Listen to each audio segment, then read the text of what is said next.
नमस्कार दोस्तों, study PET में आपका स्वागत है। इस वीडियो में 69 शिक्षक भर्ती का प्रकरण आज तक का सहयोगी चैनल यूपी तक में उठाया गया, जो यूपी तक के वरिष्ठ पत्रकार संजय शर्मा के द्वारा उठाया गया है। तो आइए देखते हैं उनके द्वारा इस मुद्दे को उठाए गए सारे सवालों का जवाब उन्हीं के द्वारा। अगर वीडियो पसंद आए तो वीडियो को लाइक और शेयर करें, साथ में चैनल को सब्सक्राइब करें। तो आइए देखते हैं। नमस्ते, मैं हूं संजय शर्मा। यूपी तक में एक बार फिर आपका स्वागत है। हम एक बार फिर उसी मुद्दे पर आपके साथ बात कर रहे हैं। आपकी मुश्किलें, आपकी परेशानियां यूपी तक साझा कर रहा है और कोशिश कर रहा है कि आपकी आवाज सरकार तक पहुंचाई जाए। अब इस सत्ता में जरूर कुछ न कुछ ये ऐसी सिफत होती है कि जो भी कुर्सी पर बैठता है उसे सुनाई देना कम हो जाता है, कान कच्चे हो जाते हैं, दिखाई कुछ देता नहीं, सिर्फ दिमाग चलता है। और दिमाग भी किस तरफ चलता है इसकी कोई गारंटी नहीं। अगर बात करें सिर्फ यूपी नहीं, राजस्थान में भी यही हो रहा है। दोनों जगह अलग अलग पार्टियों की सरकारें हैं, लेकिन फितरत एक जैसी है। दिखाई कुछ नहीं देता, सुनाई कुछ नहीं पड़ता, कान के कच्चे हो रहे हैं। राजस्थान में एलडीसी भर्ती को लेकर वहां के छात्रों में उबाल है। जनरल क्लास के उनका कहना है कि जनरल क्लास को जितनी सीटें मिलनी चाहिए उसमें कटौती कर दी अशोक गहलोत सरकार ने। मामला हाईकोर्ट में गया। हाईकोर्ट में आज बोर्ड की तरफ से कोई भी पेश नहीं हुआ। तारीख आगे खिसक गई। अब मामले की सुनवाई कल होगी। एक दो दिनों में आपकी भी 69,000 शिक्षक भर्ती मामले में भी हाईकोर्ट में सुनवाई होनी है, सिंगल बेंच के सामने।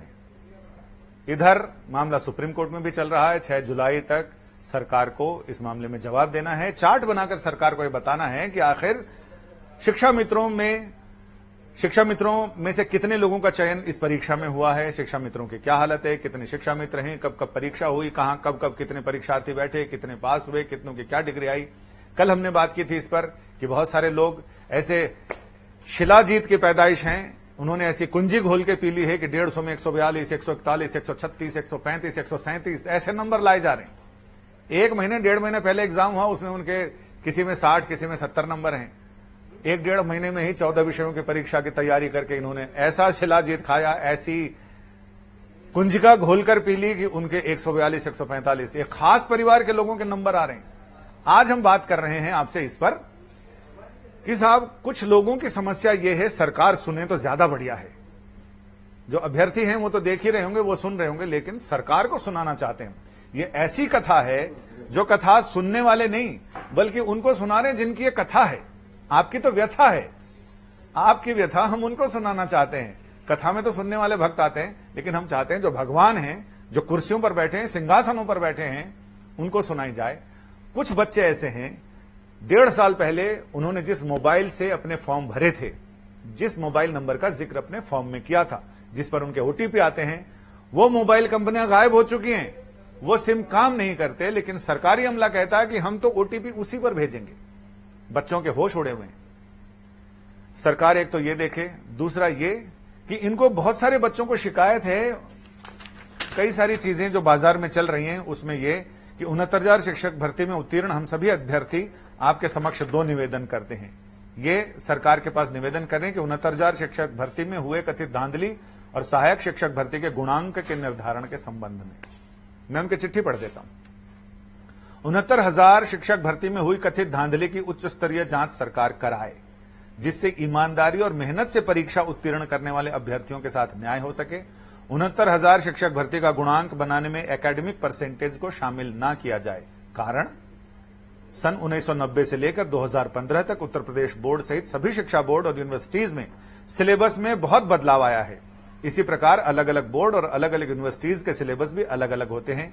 उनके परीक्षा पैटर्न अलग होता है, नंबर देने का पैटर्न अलग होता है। सभी छात्र अलग अलग स्ट्रीम, कोई बीए, कोई बीएससी, तो कोई बीकॉम से पढ़ाई करते हैं, पेपर देते हैं। इसलिए एकेडमिक में प्राप्त नंबरों के आधार पर उन छात्रों की योग्यता की तुलना नहीं की जा सकती। और अगर एक अच्छा विद्यार्थी ऐसे मुख्यमंत्री के शासनकाल में, जिसके राज्य में नकल ना के बराबर हो, ऐसा दावा है, तो उत्तर पुस्तिका का मूल्यांकन भी बहुत ही कड़ाई और ईमानदारी से किया जाता है। ये दावा है कि हमारे शासनकाल में सारी चीजें, किसी को बख्शा नहीं जाएगा, भ्रष्टाचार 0 हो जाएगा, नो टॉलरेंस। जो भी करेगा उसका एनकाउंटर हो जाएगा। लेकिन लोग कर रहे हैं, बहुत सारे प्रूफ हैं। प्रूफ तो अभी हमने बताए, और ये सारे कागज हम वही लेकर बैठे हैं जिसमें एक ही परिवार के लोगों को खास तरह के नंबर मिल रहे हैं। और ये सारी लोगों ने हाथ से बनाकर सूचियां भी भेजी हैं, कुछ मार्कशीट हैं उनकी जो परीक्षा के नतीजे बता रहे हैं। तो ये सारी चीजें किस ओर संकेत कर रहे हैं?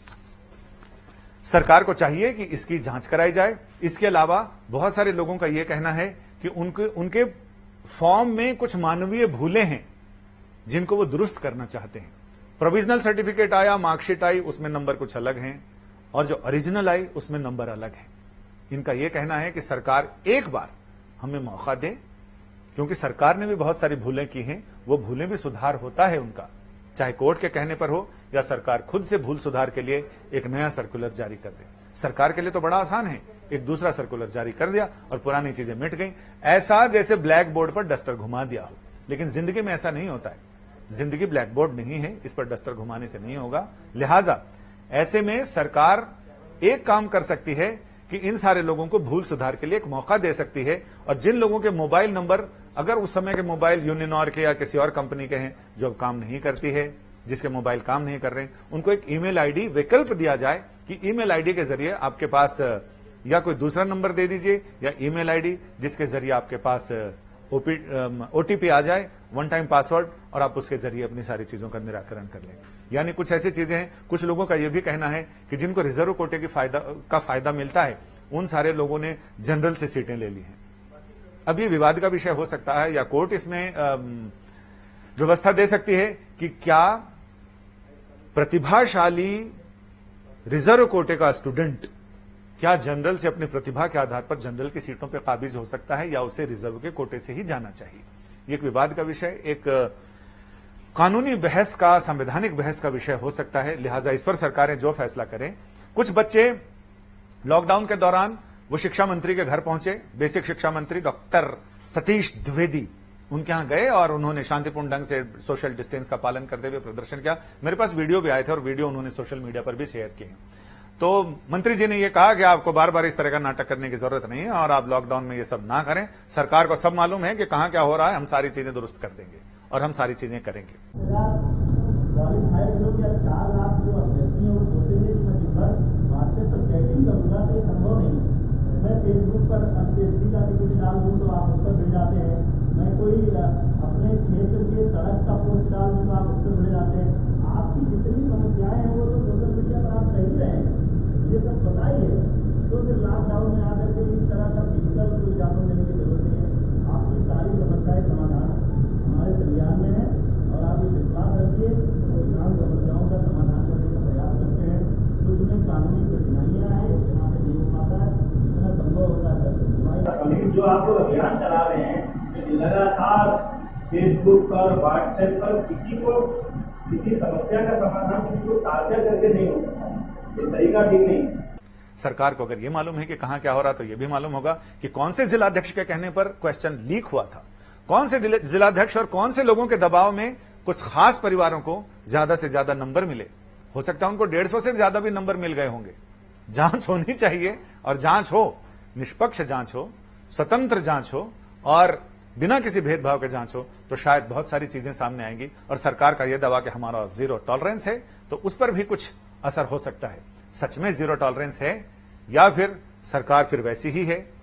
और जाहिर है सरकारें वैसी होती हैं, कुर्सी पर आने के बाद आदमी के कान कच्चे हो जाते हैं, सुनाई कम पड़ता है, दिखाई धुंधला पड़ता है, और कई बार तो एक ही तरफ दिखाई पड़ता है कि इधर वाले को देख रहे हैं तो इधर ही वाले को देख रहे हैं, इधर वाले को कुछ नहीं दिख रहा। इसलिए सरकार से हमारा यह कहना है, ये उस व्यथा की कथा है जो हम उनको सुनाना चाहते हैं जो ऊपर बैठे हैं। नमस्ते।